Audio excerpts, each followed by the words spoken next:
Welcome to the virtual Regeneron ISEF. I'm Anna Katrina Shedletsky, founder and CEO of Instrumental and an angel investor.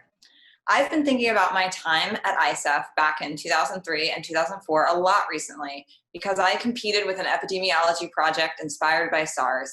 One of the best parts of ISEF was being able to see and interact with great alumni of SSP's programs, and so I'm hoping we can recreate some of that magic for you here. In this panel titled Making Smart Bets on Entrepreneurs, we are going to talk about how to take great ideas and inventions, potentially like your ISEF projects, and turn them into entrepreneurial endeavors, raising money and potentially investing. Today's questions were inspired by a combination of my own journey as an entrepreneur, now starting as an angel investor, as well as many great questions from students around the world. I'd like to introduce our great panelists here today. So we have Haley Barna, an alumni of the Science Talent Search 2001, who is a partner at First Round Capital. Sheil Tile, an alumni of the ISEF 2006, 2007, and 2008, who is founder and CEO of Amplo, venture investment firm. And Gideon Yu, who is an alumni of the ISEF 1989 and is co-owner and former president of the San Francisco 49ers, as well as former CFO of Facebook and YouTube. Welcome to the panel. Thanks, Anna. Great, so we're gonna dive right in with a student question to kick us off. So Goklaraj Kupasamy of Sydney, Australia wants to know, when you meet an entrepreneur who has come to you asking for an investment, what is the most important trait you look for in that entrepreneur? This one's for everyone. I can start. So at First Round, we invest in companies and founders very early on. So seed stage investing. Sometimes that means that there is no revenue or not even a product yet. So it's hard to underestimate how important it is to really understand the founder.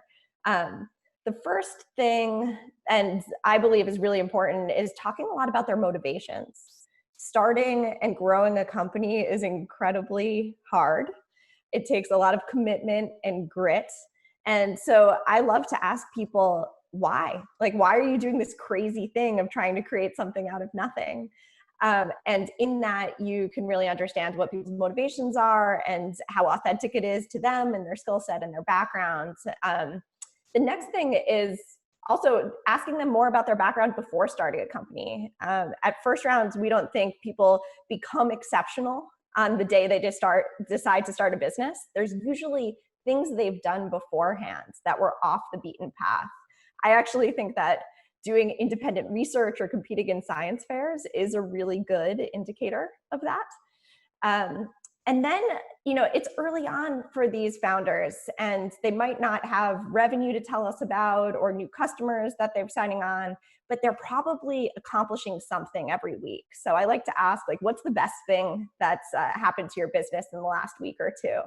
And understanding their answer to that and what they're prioritizing, and if it's something that really matters for their company's success, helps us figure out if they fit into this category that we call founders who are heat-seeking missiles, who are really understanding what the goals are and will sort of break through walls in order to meet those goals.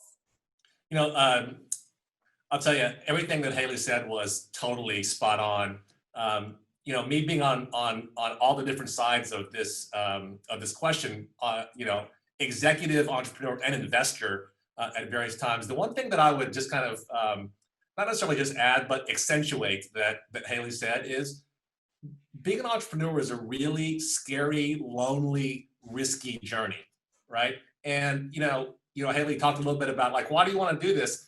The one thing that as I look back on all the truly successful companies that I've been associated with, whether it be YouTube, Facebook, Square, every one of those companies, the final product and even what they were ultimately successful for was massively different, if not totally different, from the original idea.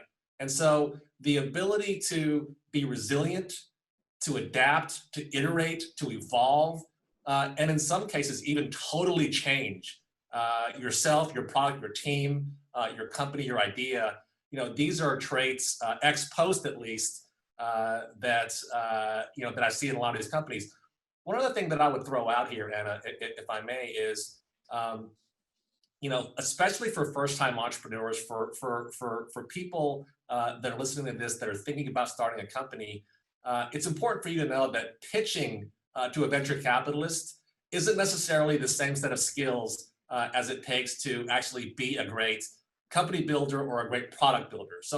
Meaning, a lot of times when I was listening to pitches, I had to try really hard to separate out the two variables of how good are you at presenting versus how good of a company builder and how good is this idea. And it's important for you to know as a future entrepreneur potentially that those are different skills, and you have to be good at both. But don't be totally discouraged if you're not a great presenter, but you're a good product person. I completely agree with both of you guys. I was actually going to use the word resilient, but now I'll use a different word, which is thoughtfulness.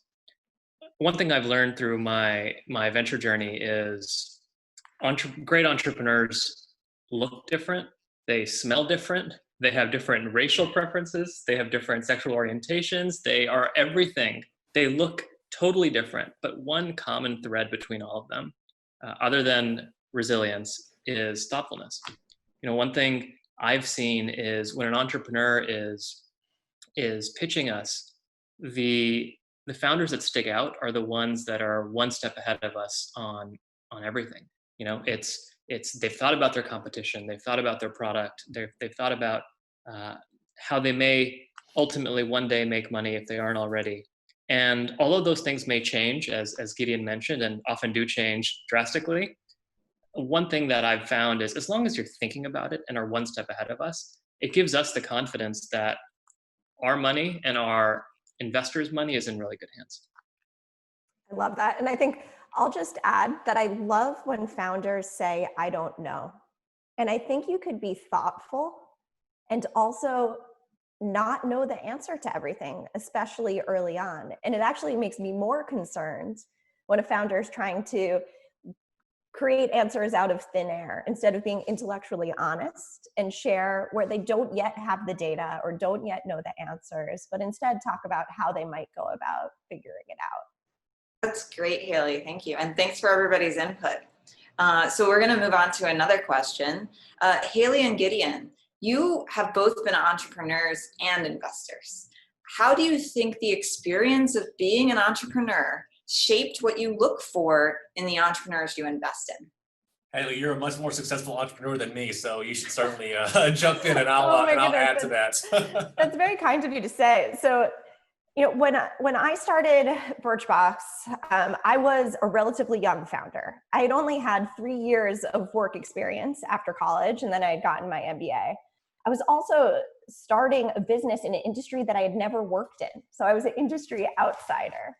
And that experience of being someone who just thought there could be a better way, who was solving a problem that I had experienced for myself as a consumer, but wasn't someone who had a decade of industry experience to lean on, has made me seek out founders who actually fit the same molds. So I really like working with people who are outsiders or just frankly underestimated in some way. So I think there's a few reasons. The first is that I think they're more likely to have a truly disruptive viewpoint, that in some ways being naive or not knowing why things aren't done differently enables you to create businesses that are, 10x better, or products that are 10x better than what exists. But also it's because it's kind of selfish, but I really like working with those founders and being able to share the experience that I had as a founder, making mistakes, learning, not knowing the lingo in some of the pitch meetings, and being able to sort of pay it forward with the next generation of first-time founders. For me, Anna, it's interesting. I know that there are plenty of fabulous VCs that essentially just jump right in or came from very limited operating experience.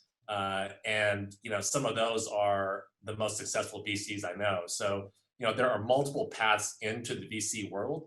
That being said, for me, I learned from some of the really old school greats, in the Valley. the Vinod Khoslas of the world, the Pierre Lamonts of the world, the Don Valentines of the world.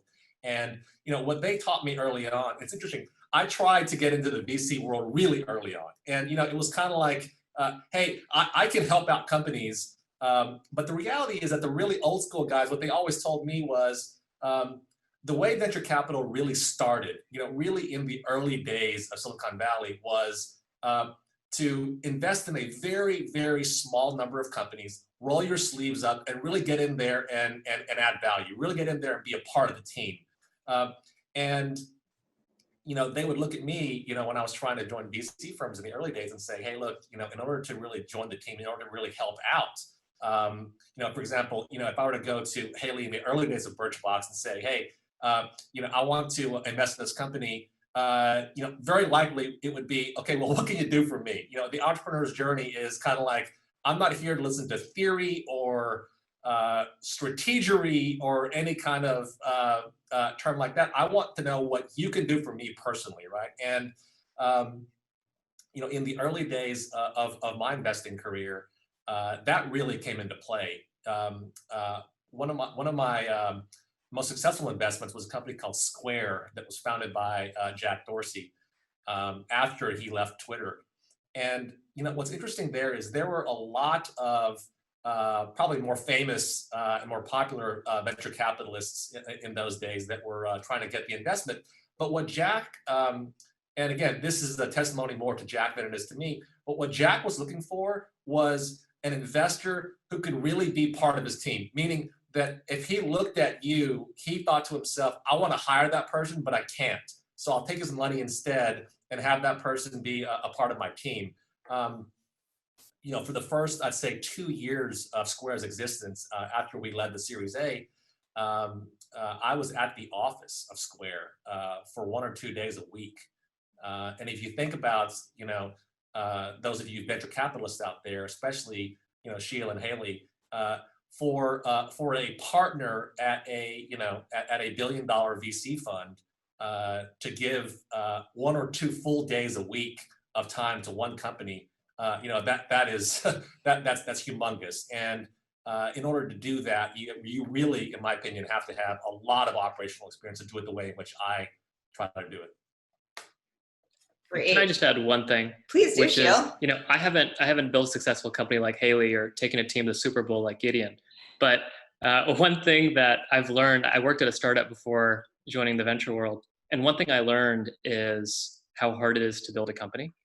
And I feel like empathy as an investor is one of the most important traits one can have. That's the only way a founder, in my opinion, will trust you when the times aren't good, to tell you what it actually is like and what's actually going on. Absolutely.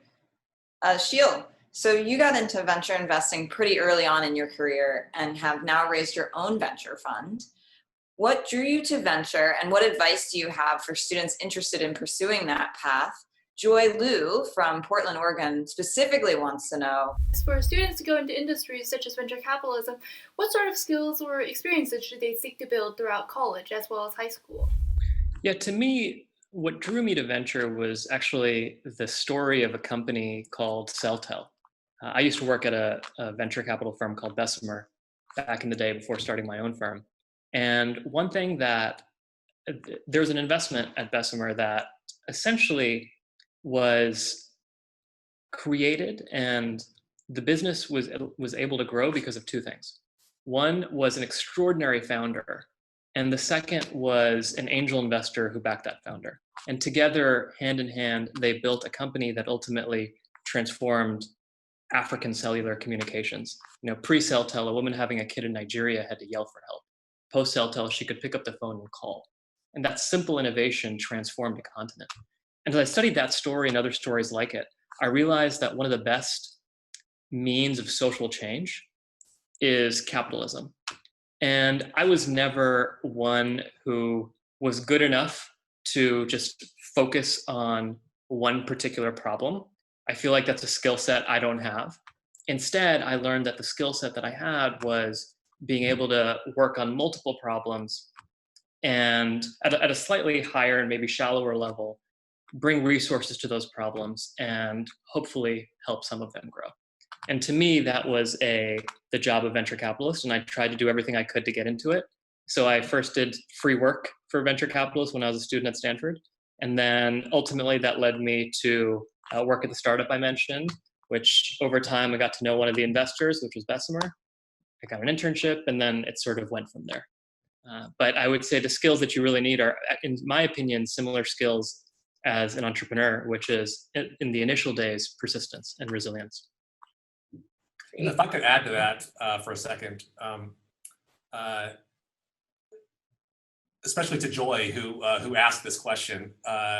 Look, to be clear, it's Sheila is being very humble about the skills that it takes to get into venture capital. There are lots of folks, including me, that that otherwise would have loved to have gotten into venture capital really early on, but for whatever reason, it's a very hard job to get, especially with very little to no experience, right? So what I would say is, if it's something that you want to go into, which is something that I wanted to go into, that I tried to, that it didn't work out for me, understand that careers are long, and the skills that we're trying to explain to you that you need to be a great investor. Those are skills that at any time as you're working on those can come into play. As you're helping out. So if you don't make it to join a firm like Bessemer, really early on in your career as an associate, go out there and do angel investing. Go out there and when some friends of yours that are part of early stage companies, understand what they're doing, understand their pitch, hear their pitch, try to critique that, try to help those companies out over time. That's the way you can ultimately at some point get into venture. And for me, it was a long journey to get into it. That would have probably been a quick journey, had I gotten the jobs early on. That's great. Life is long. Many things can happen. Many phases. Haley, tell us a little about the dorm room fund, because that might be relevant for the students on the who are watching. Yeah, that's a perfect segue after what Gideon just shared. If you're looking for a career hack for how to get into venture, there's an organization called Dorm Room Funds, which is the nation's largest student-run investment firm.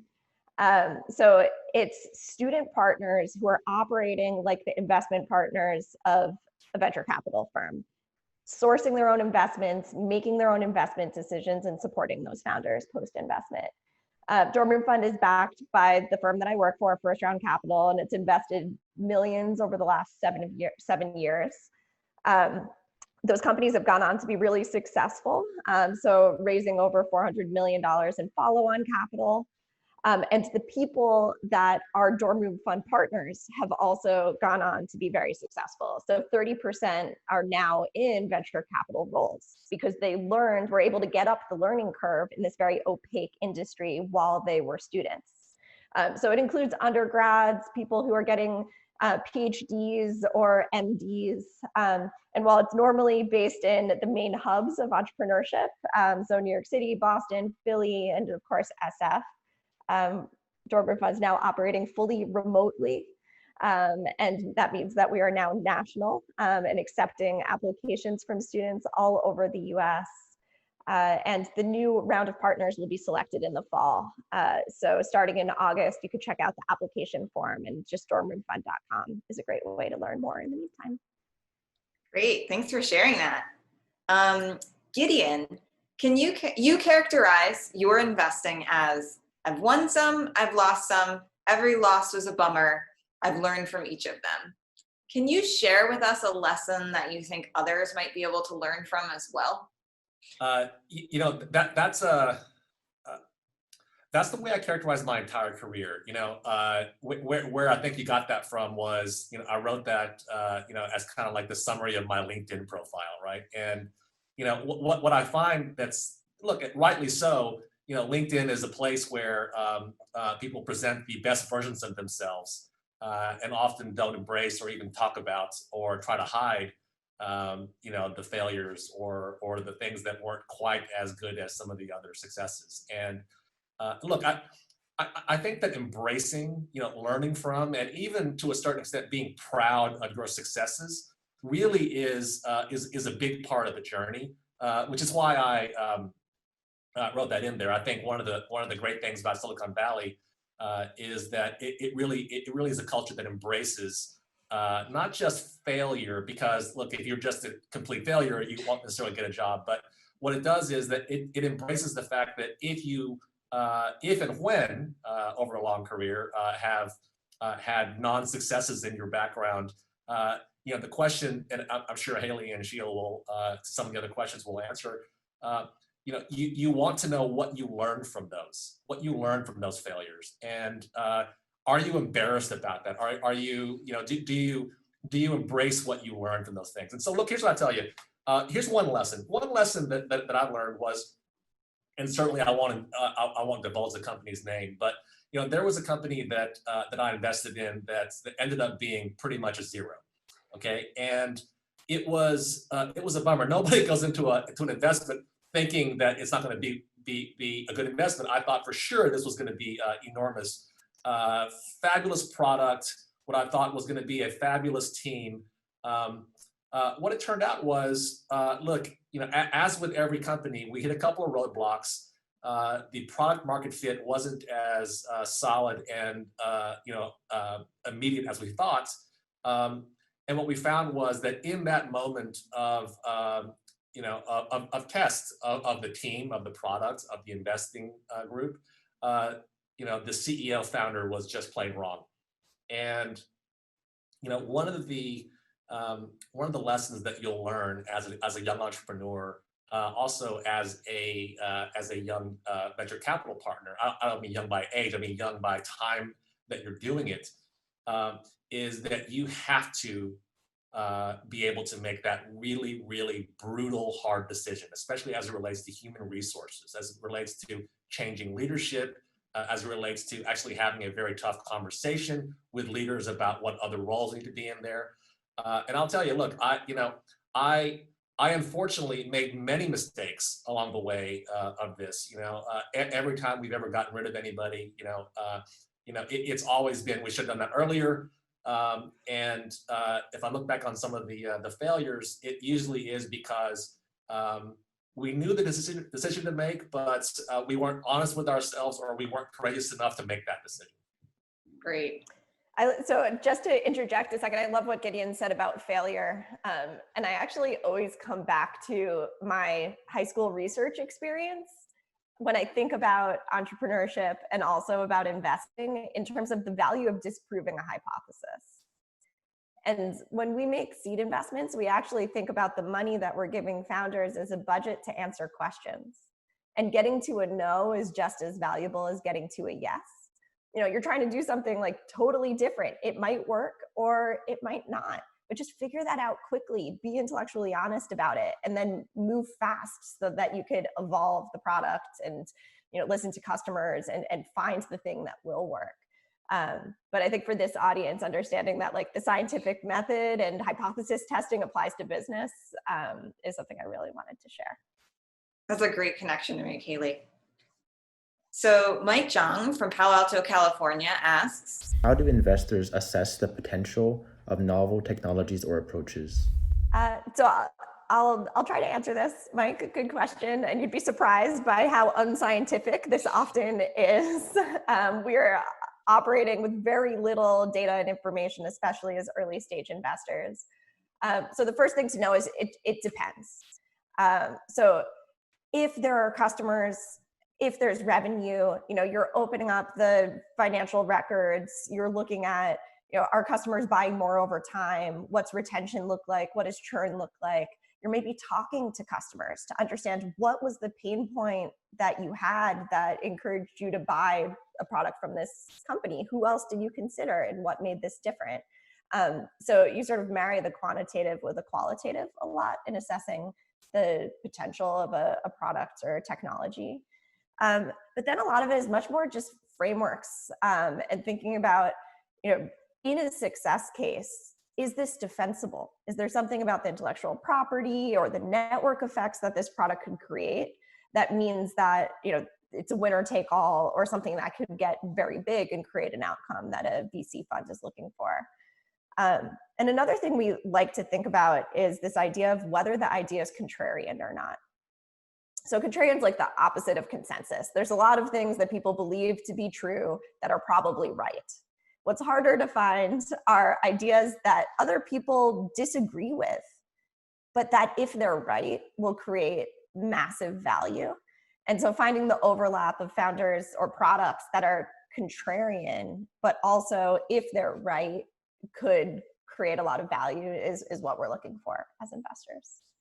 You know, we just did our first biotech investment, which is probably going to be a mistake because I don't know anything about biotech. But the one thing I learned is it's the way I thought about and the way our team approached that investment was sort of an expected value equation, you know, which is if this is a big outcome, if this is successful, what is the ultimate outcome? What is the probability of that outcome? And what do we believe that probability to be at this stage? And therefore, does the math make sense or does the math not make sense? And so, you know, I know a lot of students who are competing at ISEF have hard technology or hard science type projects. And the way I would think about it is make sure that whatever you're working on, if you ultimately do decide that you want to build it into a company, it takes just as much time to build something really big as build something not so big. So you might as well focus on a problem that, if it works, is going to have a big outcome. And that can be measured in a lot of different ways. I'm not just talking about money. I'm talking about lives or people touched or whatever metric you want to use. And so, you know, I would say as long as that potential is there, then go for it. You know, these are all fabulous answers. I'm taking notes myself, actually. These are great. The one thing that I would add here, and this is more along the lines of advice rather than kind of assessing, is kind of two things. You know, one is, generally speaking, you know, if you're sitting there right now watching this and you think to yourself, like, I've got this great idea. I want to just move it down the road a little bit and then sell it. And, you know, maybe, you know, this big company that, you know, could use it, so they'll buy it, or this company could use it, so they'll buy it. I get actually a lot more of those kind of pitches than you might think, right? What I'll tell you is, generally speaking, you know, you won't be able to just go and sell that idea to somebody. Generally speaking, you won't be able to just move the ball down the road a little bit and then sell it for big money. There are certainly exceptions. You can certainly point to many of these exceptions, but that's the general rule, number one. Number two, you know, Sheil talked about this just a little bit here, but look, if you take anything from this panel so far, it's creating a company, being an entrepreneur is so much more than just a good idea. So much more than just some little, you know, some maybe even solid early traction, right? It is a long journey to do it well. And, you know, a lot of times what's interesting is that, you know, a super novel idea or a super high potential idea that people listen to are like, oh my God, that's new. Like, it's going to be great. Like, you should go and do it. That becomes such a hugely false positive indicator to whether you can be a great entrepreneur or whether this company can actually and should actually exist. That you know, those that may have ideas that are more based on great execution might have a little bit of a leg up on you because they haven't been so completely and enthusiastically received by the investment community. This is and I great. hope that wasn't too discouraging of a you know, of a piece of advice there. This is great. It's a great lead into the next question from Aditya Pratap saying, Chauhun from Raipur, India. He is very interested in how can we build up a science project innovation as a startup, like the difference between an innovation and an idea and a startup. Provide some clarity for a student who's thinking about it. To me, the difference between a science project and a company is how do you take the project and commercialize it? And so what that implies is how do you scale up your science project? How do you go from, say, one of whatever you're building to many of whatever you're building. How much would that cost? If you're able to get the resources, how many resources would you need? How much would you price this product, right? So essentially, the way to think about it is, how do you how do you replicate what you've done in the lab many, many times over? And if you can create a business proposition for that, then you have bought yourself a company. Great. So as people who know anything or have heard anything about being entrepreneurs or venture capital, they've heard about this concept of the pitch. Haley and Sheil, entrepreneurs pitch you all of the time. Gideon, maybe as well. For each of you, Shreya Ramesh of Alpharetta, Georgia wants to know. My question for the panel is, what is the most important aspect of an entrepreneur's pitch? Yeah, so I feel like the pitch has become part of like the cultural zeitgeist ever since Shark Tank. And I want to sort of burst that bubble that a good pitch to a VC is not what you see on Shark Tank, which is a very rehearsed, so almost theatrical kind of presentation. A good pitch is actually a conversation where you're able to have a back and forth organic discussion about who you are as a founder, the market need or problem and pain point that you're solving for, to be able to have a really engaging discussion about the solution and the plans that you have for the business. So I wanted to be able to get that across, because it's a mistake that I see happening more and more, that sometimes people are coming into our offices or our Zoom calls these days thinking that they need to like Shark Tank it to be successful. And it's actually very different. It should be more of a discussion. When we think about evaluating a pitch, we break it into 4 main buckets. It is team, market, product, and then the terms. So how much is this founder looking to raise, and at what price? We talked a lot about founder already, and that is by far the most important part of how we make a decision. And I'd say that the next most important thing is market. The reason that I'm not saying product, that product's probably number 3, is because of what Gideon said earlier. The product will change. When we look at the product, it's more about understanding how that's a representation of what the founder believes and how they work and how they execute.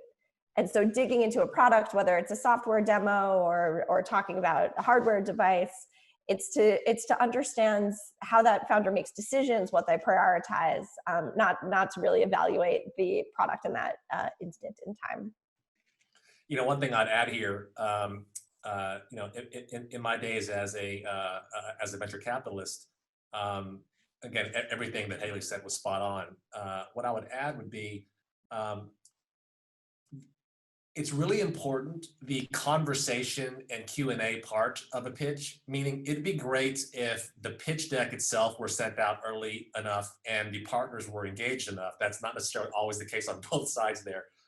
But if both conditions are there, then the pitch can immediately get into Q&A and immediately get into conversation. Here's what I look for in those conversations. One is, I really like to the extent possible, to simulate some sort of adversity, right? Some sort of pushback. How do you deal with, as a founder, how do you deal with challenges, especially really strong challenges, number one.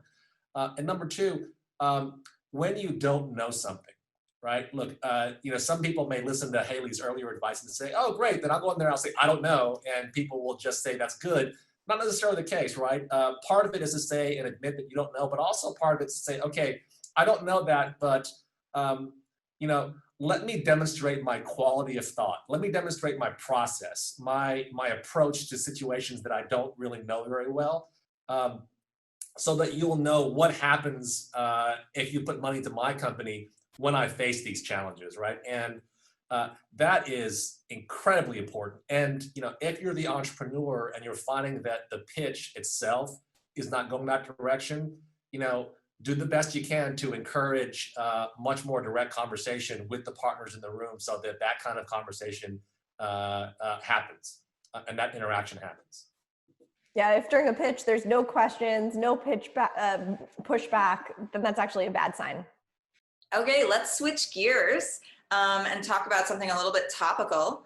So Dhruv Pai from Potomac, Maryland asks, how should angel investors invest during the COVID-19 pandemic? Maybe I'll take this first. So interestingly enough, we at Amplo have never had an office. And so this, in some sense, hasn't changed the way we work from the perspective of comfort with virtual interaction as a substitute for in-person interaction. And I think the way I would think about this, if I were an entrepreneur starting a company or seeking funds right now, is one of the key components of investing is the partnership, right? And the partnership implies trust. And so how does one convey trust in a world where you can't shake somebody's hand or hug somebody or really get to know that person in a historical context, which was through in-person interaction? And I feel like communication, especially virtual communication, quantity is not everything. It's all about quality. And what I found is that even the entrepreneurs that we've backed post the COVID pandemic starting, which we have been folks who we've just been comfortable with ever since we've interacted with them virtually. And so I wouldn't shy away from it. I wouldn't think that because you can't meet somebody in person, an investment is not going to happen.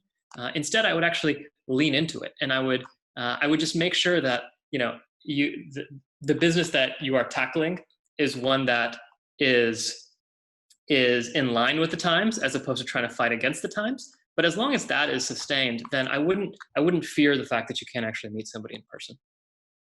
So I'll just add, and first I'll offer a definition of angel investing, because it's something that maybe not everyone knows what Dhruv is asking about. So angel investors are actually private individuals investing their own capital. So my job is to, as a venture capitalist, is to invest other people's money. As a VC, angel investors, it's just part of their overall portfolio. Maybe they'll invest in stocks and bonds, maybe they'll just save their money in a checking account or savings account, or maybe they'll invest in a very risky asset, which is extremely early stage companies where the likelihood of that money totally disappearing is quite high. But if it ends up being the next Square or the next Facebook, then it could be fantastic returns. So angel investors come in a lot of different stripes and flavors. What I've seen with angel investing in the last few months since the pandemic hit is two broad categories. One category is just angel investors who are dealing with a lot in their personal lives, figuring out how just to function in a pandemic, maybe being scared of the market volatility and uncertainty, and therefore not even considering making new risky angel investments. On the other hand, there's some angel investors who are continuing business as usual. As Sheil said, they don't mind not being able to meet founders face to face. They were interested in angel investing because of the potential for really significant upside. And in today's uncertain times, they see opportunity for doing that. So overall, I think investors fall into those two camps. There's just less funding activity in the last few months than there was a quarter ago or this time last year.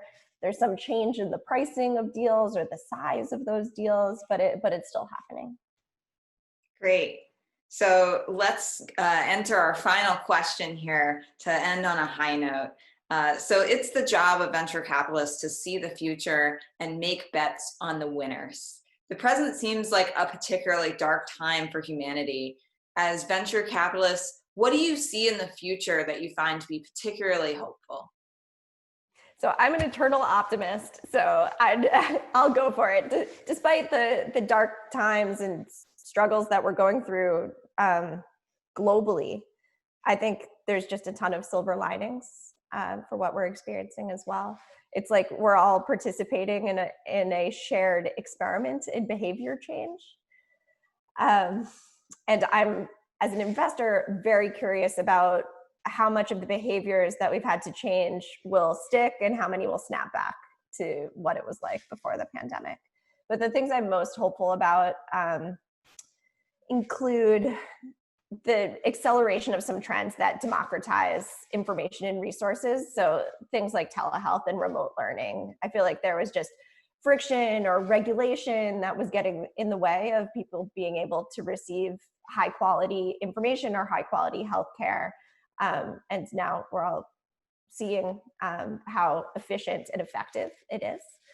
And then I think on the more like touchy-feely side is, the last decade, I feel like digital tools in some ways have separated us. And what we're learning to do in a pandemic is use digital tools for connection, for collaboration, for building community. And I hope the muscles that we're building now, we keep that afterwards, and that we think about technology not as something that separates us, but instead that brings us together. Yeah, lovely answer, Haley. I totally agree with everything you said, especially on the digital piece. I would say, from my optimistic perspective, one thing I've realized, and I think all of us have realized from this pandemic, is it doesn't really segregate. It treats us all in some sense equally, and to me, what that also implies is, from an entrepreneur perspective, if you were to take that one step further, I think it reiterates the fact that great entrepreneurs can also come from everywhere. If a virus is showing us that all of us are in some sense equal, then shouldn't entrepreneurship also be equal, right? And so to me, this should mean, especially for those who are watching this from outside the US, you should be able to build just as big of a company, if not bigger. And there is no reason why, if you're in somewhere in Africa or India or China or anywhere, that you shouldn't be able to get access to equal, if not more, funding in this new world where actually in-person interaction is less important. And so, to me, the optimist is saying that hopefully we'll have even more entrepreneurship, and it'll look very different than the entrepreneurship that we've had over the last 10 to 20 years. Fabulous answers. Very inspiring, very optimistic. I love those. But Anna, if I could answer your futuristic question by looking backwards, right? I'm reminded of that iconic kind of picture where there's an entire crowd that is facing one direction, and there's one person in the middle that's kind of facing the opposite direction. I'd say this: if you look historically at